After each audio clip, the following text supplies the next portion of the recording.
kay layo ng agwat ni na Haru at King. Ngunit ang tadhana may ibang plano sa hiling. Hindi na kailangang humabol o maghintay pa, dahil ang anino ni King papalapit na sa tuwina. Kung dati ay bituin lang ang tanging hinihiling, ngayon ay narito na si King ay kapiling. Inakap si Haru, pinawi ang lahat ng lumbay. Sa banayad ng ngiti ni King, ang mundo ay muling nagkakulay. Haru, sa init ng bisig ni King at kanyang dibdib, ngayon ay mahimbing.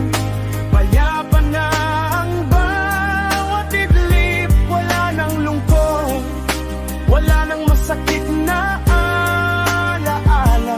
Dahil sa tabi ni Haru, si King ay hindi na mawawala.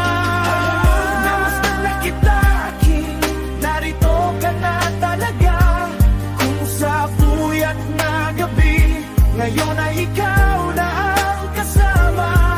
Ramdam na muli ni Haru ang tunay na pag-aalaga.